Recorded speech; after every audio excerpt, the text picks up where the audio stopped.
Hello everyone, this is Helios Raven. I tell you how I do it, even if you don't care.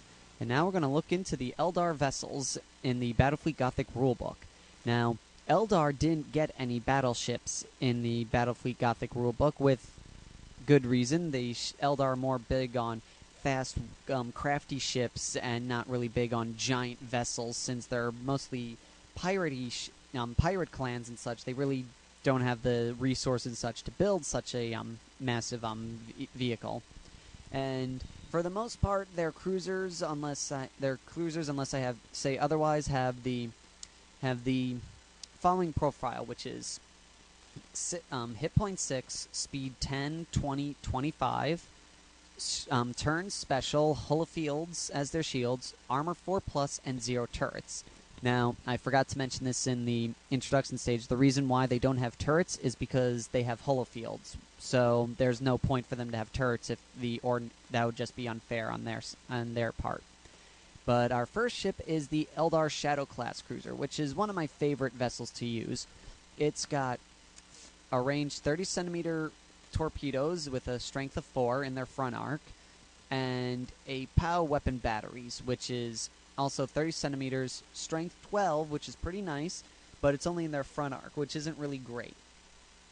Now, I kind of prefer this ship mostly because its armament's a little bit better than some of the other ships, and I like more in-your-face type of combat over some of the other stuff, and I just like how the Eldar ships work, so that's why I tend to mostly use the Shadow class with my Eldar fleet. It's a nice all-around ship. It's really good for close combat capability and long range. Its torpedoes are pretty decent, but like I said, like in the beginning, the Eldar are very squishy with their weapon batteries, but with their speed and such, you're able to get the ship right up into the front, fire away all your weapon batteries, turn around and fly away and get out of dodge as fast as you can, which is annoying for the opponent because then they have to catch up with them. But it's great for the Eldar because they survive a little bit longer. So the Shadow class really can really hit hard when it can. Problem is you have to make sure it gets out of there before it's too late, or else they're going to be screwed. And that's basically it for the Shadow class. The next one is the Eclipse. The Eclipse is a really nice carrier vessel. It's got Dark Stars and Eagles, which is their fighters and their bombers, and it has 4 squadrons and 2 pulsar lances. So in essence, because there's 2 of them, you can get a total of 6 hits if you're really lucky on the dice rolls. This one probably between the 2 of them, if you had a really choice, would probably be the better of the ships, mostly because this one is designed for longer range combat, which is where the Eldar excel at more, because their close combat capability is really not good if they're stuck in range for the other vessels to attack them.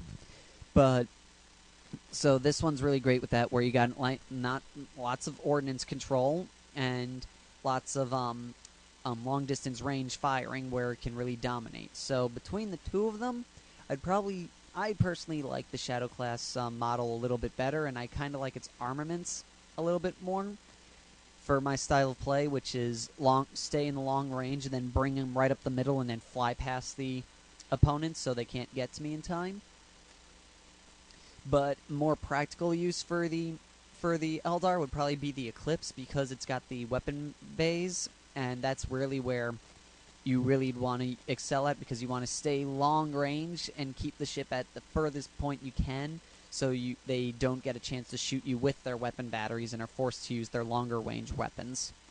So all in all, like I say, both of them are really good. It really depends on your style of play, but I'd say that like I say, I use the Shadow class more than I use the Eclipse, but I'd say between the 2 of them, the Eclipse is probably the better ship, mostly just because it plays better to the Eldar's advantage strengths, whereas the Shadow class does really work well in its own right.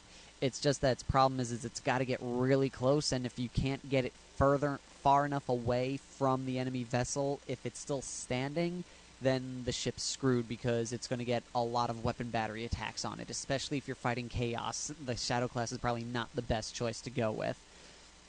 that's basically it. That's all the Eldar got with cruisers. So we're going to conclude our video there.